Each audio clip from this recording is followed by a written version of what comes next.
को आवाज दिए हैं मिस्टर मन सागर और सुनीता रानी।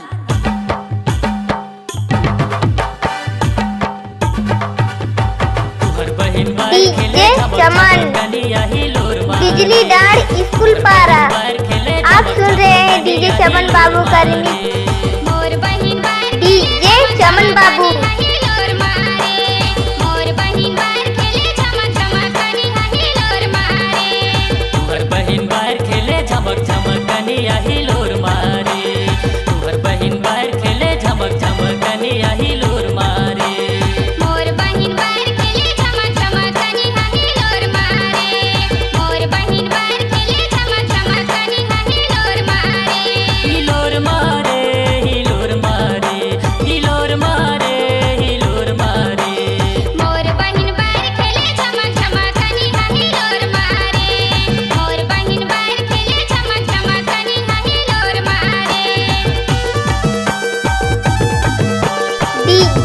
चमन बिजली डार स्कूल पारा।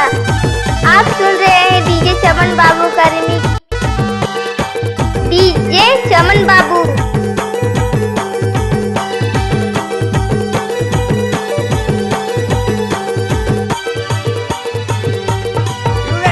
लाली लाली छपा साड़ी बिंदिया सितारा। बाहर खेले आवे संगीत है हमर पारा। घूमे फिरे आवे संगीत है हमर पारा।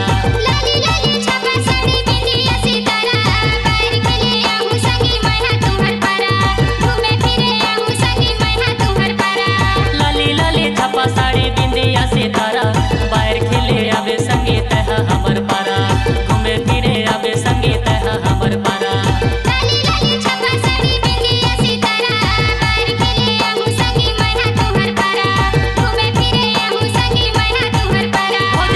बहिन बाहर खेले झमक झमक कनिया हिलोर मारे। तुम्हार बहिन बाहर खेले लहर पहर कनिया हिलोर मारे।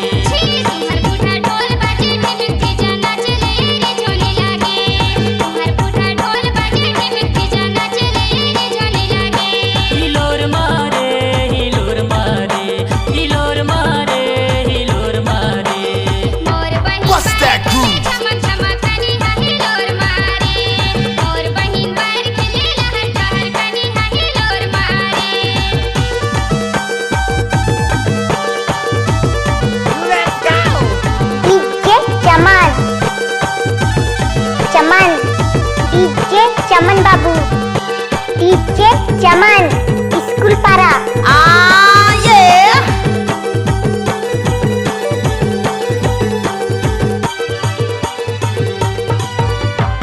काने माँ वाले पीने खोपा में गजरा। झमक झमक रंगत रहते पहिर के गरारा। लहर पहर रंगत रहते पहिर के गरारा।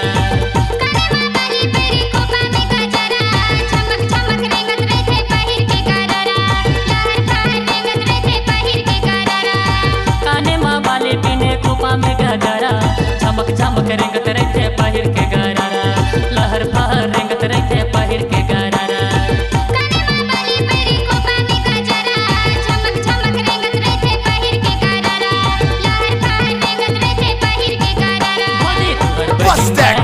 झमक झमक कनिया हिलोर मारे।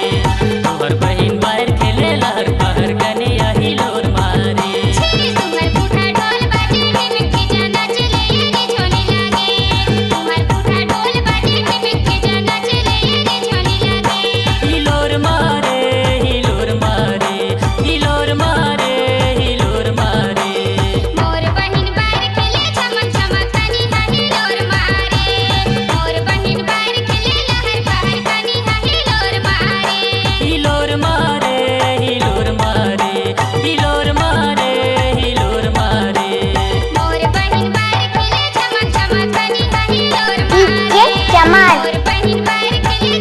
चमन डीजे चमन बाबू डीजे चमन स्कूल पारा।